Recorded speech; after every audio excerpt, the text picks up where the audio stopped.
Assalamualaikum, halo teman-teman, selamat datang di channel Umi Alfariski.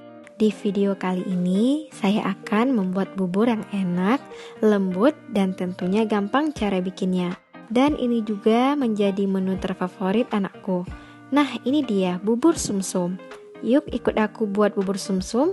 Sebelumnya, klik tombol like, subscribe, dan nyalakan lonceng notifikasi agar tidak ketinggalan video terbaru dari Umi Alfariski. Terima kasih. Ini aku sudah siapkan bahan-bahannya. Bahannya enggak banyak dan pastinya mudah untuk ditemukan.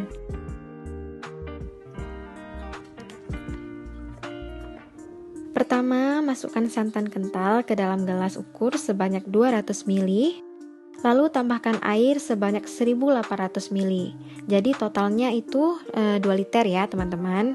Kalian boleh pakai santan yang ori, yang fresh, atau pakai santan instan merek Sasa.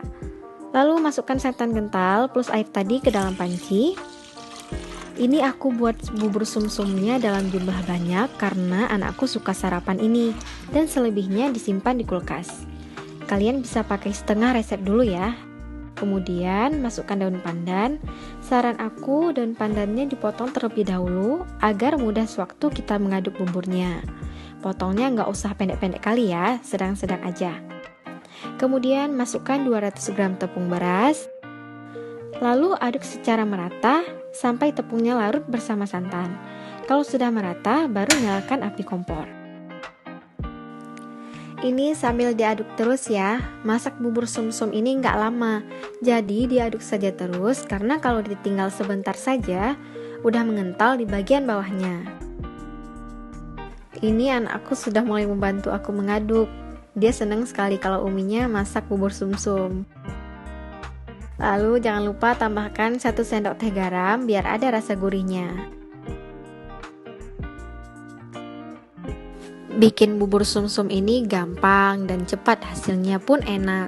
Cocok sekali dinikmati di cuaca dingin kayak sekarang. Mendung-mendung makan yang hangat-hangat, atau enak juga dinikmati saat sudah tidak hangat lagi.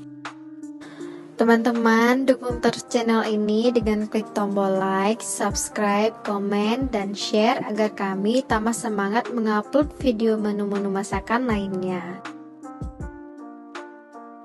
Nah, saat mulai meletup-letup, apinya jangan lupa dikecilin sambil diaduk terus sampai kekentalannya pas.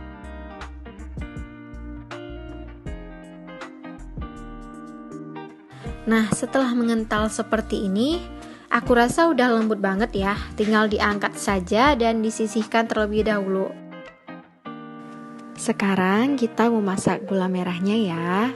Pertama, masukkan gula merah atau gula aren yang sudah kita potong-potong kecil-kecil terlebih dahulu. Lalu masukkan air secukupnya. Dan jangan lupa hidupkan kompornya ya. Apinya kecil saja. Kemudian aduk seperti ini sampai gulanya larut dan mencair. Setelah diaduk beberapa menit, gulanya akan jadi encer seperti ini. Setelah itu, tuangkan gula merah di atasnya.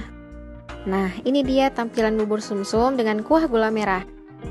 Silahkan dicoba di rumah ya teman-teman resep ini. Terima kasih sudah menonton video ini sampai selesai.